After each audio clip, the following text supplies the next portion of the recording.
Hello friends. GST की series में हमारा ये आज का बहुत ही इम्पोर्टेंट वीडियो है, जिसमें आज हम लोग डिस्कस करने वाले हैं जीएसटी काउंसिल के बारे में। जीएसटी काउंसिल मैंने आपको प्रीवियस सेशन में कहीं न कहीं कभी इसका ज़िक्र हुआ होगा, तो मैंने उस वक्त आपको बताया था जीएसटी काउंसिल एक कमिटी है, जो कि कॉन्स्टिट्यूशन ऑफ इंडिया के थ्रू बनाई गई है। तो इसके बारे में आज हम लोग सारी चीज़ें का डिस्कशन करेंगे। इसमें हम लोग देखेंगे इसके जो कॉन्स्टिट्यूशनल प्रोविजंस है, वो क्या-क्या है, मतलब कॉन्स्टिट्यूशन में इसकी जो जगह दी गई है, उसको कहाँ पर और किस आर्टिकल के तहत दी गई है। इसके अलावा इसका स्कोप क्या है। फर्दर हम लोग सीखेंगे जो क्वोरम मीटिंग यानी किसी भी लॉ को पास करने के लिए मिनिमम मेंबर्स की रिक्वायरमेंट कितनी होती है और इसके अंदर कितने मेंबर्स होते हैं। आइए हम लोग देखते हैं one by one GST council के बारे में।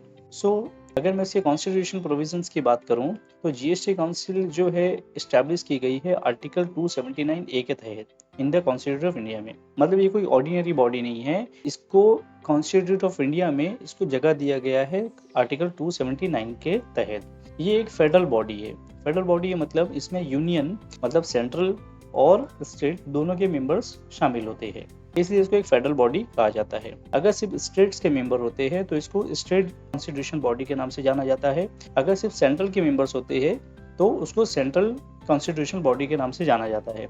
लेकिन जब ऐसी कोई बॉडी जो कॉन्स्टिट्यूशन के हिसाब से बनाई गई हो और उसमें स्टेट और सेंट्रल दोनों के मेंबर्स अगर शामिल है तो उसको फेडरल बॉडी के नाम से जाना जाता है। तो जीएसटी काउंसिल एक फेडरल बॉडी है, ठीक है, जिसमें स्टेट के और सेंट्रल के दोनों के मेंबर्स होते हैं। तो सबसे पहली चीज जो प्रेजेंट मतलब जो भी प्रेजेंट का फिनांस मिनिस्टर होता है वो होता है उसका चेयरपर्सन। जैसे जब जीएसटी काउंसिल बनाई गई थी एट दैट टाइम हमारे जो इसके जो चेयरपर्सन थे वो थे हमारे अरुण जेटली जी, जो आज के टाइम पे नहीं है। बट एट प्रेजेंट अगर हमारी जो फाइनेंस मिनिस्टर है निर्मला जी, वो इसकी चेयरपर्सन है। इसके साथ साथ में यूनियन मिनिस्टर ऑफ स्टेट्स जो होता है, मतलब रेवेन्यू या फिनांस का जो डिपार्टमेंट का एक बंदा होता है, वो इसका मेंबर होता है। यानी एक यहाँ पे आगे हमारे फाइनेंस मिनिस्टर, नंबर 2 पे आ जाता है जो union minister of state in-charge. इसके बाद में minister of in-charge of the finance और टैक्सेशन डिपार्टमेंट, मतलब इसके बाद में हर एक स्टेट से एक मेंबर इसके अंदर शामिल होता है और वो कौन होगा वो डिसाइड करना रहता है हमारे सीएम को। मतलब जो सीएम जिसको यानी जो चीफ मिनिस्टर होते हैं वो डिसाइड करते हैं कि इस जीएसटी काउंसिल का मेंबर कौन रहेगा, क्योंकि ये एक स्टेट में सिर्फ एक ही होता है। आमतौर पे जो भी रेवेन्यू डिपार्टमेंट का बंदा होता है, यानी जो रेवेन्यू डिपार्टमेंट के मिनिस्टर्स होते हैं वो इसके मेंबर होते हैं। तो अभी अगर हम लोग देखें इंडिया में 28 स्टेट्स है और तीन यूनियन टेरिटरीज है विथ लेजिस्लेचर, इसको भी स्टेट का दर्जा दिया गया है। तो ये टोटल हो जाते हैं 31। तो इसके तहत अगर हम लोग देखेंगे तो 31 यहाँ पे, यानी इस काउंसिल के अंदर टोटल कितने 33 मेंबर्स होते हैं। 33 मेंबर्स कैसे, एक हमारे फाइनेंस मिनिस्टर प्लस एक जो है हमारा यूनियन मिनिस्टर ऑफ इंचार्ज, उसके बाद में हर स्टेट के एक फाइनेंस मिनिस्टर और प्लस 3 जो यूनियन टेरिटरी विथ लेजिस्लेचर है उसके मिनिस्टर्स। तो इस तरीके से इसमें टोटल 33 मेंबर्स होते हैं। अब आप खुद सोचिए, जीएसटी काउंसिल इतनी बड़ी काउंसिल है जो जीएसटी से रिलेटेड सारे कानून बना रही है, उसके अंदर सारे अमेंडमेंट्स कर रही है और सारा प्रोसेस यही हैंडल करती है। इसको हैंडल करने के लिए जस्ट 33 मेंबर्स ही है, यानी 100 करोड़ की आबादी में एक काउंसिल जो फेडरल बॉडी है और उसके अंदर सिर्फ 33 मेंबर्स होते हैं। आइए अब देखते हैं जीएसटी काउंसिल को स्कोप क्या क्या है, मीन्स जीएसटी काउंसिल क्या क्या काम करती है। सबसे पहले जीएसटी काउंसिल का काम होता है, सबसे पहले अगर मैं बताऊं कि जीएसटी काउंसिल के क्या क्या स्कोप है, तो आप ये समझो कि जीएसटी से रिलेटेड जो भी कानून बनाए जाते हैं, जो भी कानून में चेंजेस की जाती है, सारा के सारा काम जीएसटी काउंसिल करती है। मतलब जीएसटी से रिलेटेड सारे कानून बनाना, जीएसटी में जो चेंजेस लाना, जीएसटी के डेट को एक्सटेंड करना, रिटर्न फाइलिंग की डेट को आगे बढ़ाना, रिटर्न फाइल के बाद में जो एमनेस्टी स्कीम वगैरह आती है उसको इंट्रोड्यूस करना, ठीक है, पेनल्टी को बढ़ाना, पेनल्टी को कम करना, यानी जीएसटी से रिलेटेड जितने भी कानून में अमेंडमेंट्स होते हैं, कानून के अंदर जो अपडेशन करना होता है, वो सारा के सारा रिकमेंडेशन कौन करता है, जीएसटी काउंसिल। तो इसके कुछ मेजर चीज़ें हम लोग यहाँ डिस्कस करेंगे, जैसे थ्रेशोल्ड लिमिट ऑफ टर्नओवर। अब ये जो थ्रेशोल्ड लिमिट ऑफ टर्नओवर जो बताना या उसके अंदर अमेंडमेंट करना, ये काम किसका होता है, जीएसटी काउंसिल का। हमने देखा है कि जीएसटी 2017 में इंट्रोड्यूस हुआ इंडिया में जुलाई में, है ना, और अभी चल रहा है 2021। परफेक्ट। तो यहाँ से यहाँ तक में मतलब जो 2017 में जैसा जीएसटी इंट्रोड्यूस किया था और आज 21 के अंदर एज इट इज नहीं है, जीएसटी में अब तक ये बहुत सारी चेंजेस हो चुकी है। सो से अगर मैं बताऊं कि जब जीएसटी इंट्रोड्यूस किया गया था 2017 में, तो उस वक्त बताया गया था कि 20 लाख, यानी सेक्शन 22 उसके अंदर है रजिस्ट्रेशन प्रोविजंस में, तो उसमें बताया गया था 20 लाख का अगर टर्नओवर है तो जीएसटी में रजिस्ट्रेशन करना आपके लिए कंपलसरी हो जाता है। तो बाद में इस सेक्शन को 2019 में, अप्रैल 2019 से इस सेक्शन को चेंज कर दिया गया जीएसटी काउंसिल ने। ये बताया सेक्शन 22 के अकॉर्डिंगली कि जो टर्नओवर की जो लिमिट है वो हो गई है 40 लाख। तो ये सारी जो चेंजेस है वो कौन करता है, जीएसटी काउंसिल करती है। इतना ही नहीं, कौन कौन से गुड्स को एग्जेम्प्ट की कैटेगरी में रखना है, जैसे अगर एक बंदा रोड पे खड़े होकर लस्सी अगर बेच रहा है या अगर कोई वेजिटेबल सेल कर रहा है, ये सारे एग्जेम्प्टेड गुड्स है, मतलब इसके ऊपर जीएसटी एप्लीकेबल नहीं होता है। तो ऐसी कौन कौन सी गुड्स है जिसके ऊपर जीएसटी एग्जेम्प्टेड रहेगा, तो ये सारी चीज़ें बताने का काम कौन करता है, जीएसटी काउंसिल करती है। इसके अलावा कुछ स्पेशल रेट्स होते हैं कुछ स्पेसिफाइड रेट के लिए, जैसे कि आपने देखा होगा जीएसटी में जो रेट्स है 5% है ना, 12% देखा होगा, 18% देखेंगे, 28% है ना। तो जीएसटी काउंसिल को राइट है कि कोई, जैसे मान लो किसी कमोडिटी के ऊपर 28% का रेट है, तो इसको बढ़ा करके 40% तक ये जीएसटी काउंसिल इसको कर सकती है कि अगर कुछ नेचुरल कैलामिटी आ जाए या कुछ डिजास्टर आ जाता है, तो ऐसी कंडीशन में क्या करेंगे कि पर्टिकुलर स्टेट का जो जीएसटी का रेट है उसको बढ़ा करके 40% पे कर देंगी। तो क्या होगा, ये 12% जो उस स्टेट को रेवेन्यू ज़्यादा मिलेगा। तो जो भी नेचुरल कैलामिटी की वजह से जो भी स्टेट को लॉस हुआ है, इसके ज़रिए वो रिकवर हो जाएगा।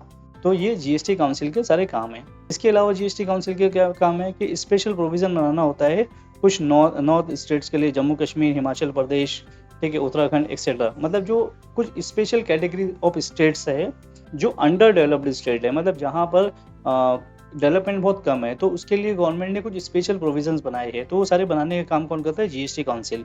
जैसे अभी मैंने बताया कि सेक्शन 22 जो है, जब जुलाई में जीएसटी इंट्रोड्यूस किया गया 2017 में, तो सेक्शन 22 के अकॉर्डिंगली वहाँ पे जो टर्नओवर की लिमिट थी वो 20 लाख थी, ठीक है, और स्पेशल कैटेगरी स्टेट्स के लिए ये 10 लाख थी।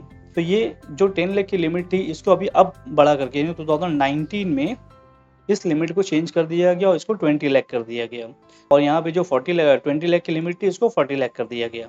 तो ये सारी जो चेंजेस लाने का काम कौन करता है, जीएसटी काउंसिल करती है। तो स्पेशल प्रोविजंस बनाना पड़ता है स्पेशल कैटेगरी ऑफ स्टेट्स के लिए, तो ये सारे स्टेट के लिए जो भी बनाने का काम कौन करता है, जीएसटी काउंसिल करती है। इसके अलावा कुछ ऐसे प्रोडक्ट है जिस पर अभी तक के जीएसटी एप्लीकेबल नहीं है, जैसे कुछ क्रूड ऑयल है, डीजल है, इसके अलावा पेट्रोल है, नेचुरल गैस है, एविएशन अपना टर्बिनल फ्यूल है, इसके अलावा alcoholic liquor for human consumption है। तो ये सारी चीज़ों के ऊपर जीएसटी अभी तक के जीएसटी की कैटेगरी से सब बाहर रखा गया है। तो इस पर जीएसटी कब से एप्लीकेबल होगा, क्या क्या रेट रहेंगे, तो ये सारी चीज़ें कौन डिसाइड करेगा, जीएसटी काउंसिल। अब तक इन प्रोडक्ट के ऊपर जो है जीएसटी एप्लीकेबल नहीं है, ठीक है, तो इसके ऊपर कब से जीएसटी आएगा, क्या रेट रहेगा, ये जीएसटी काउंसिल डिसाइड करेंगी। तो ओवरऑल अगर मैं आपको शॉर्ट में ये बताऊं कि जीएसटी से रिलेटेड कानून में कोई भी चेंजेस करने का काम जीएसटी काउंसिल करती है, कानून को बनाने का काम कौन करता है, जीएसटी काउंसिल करती है। इसके अलावा कोई भी other matter related to GST सब हैंडल कौन करता है, जीएसटी काउंसिल।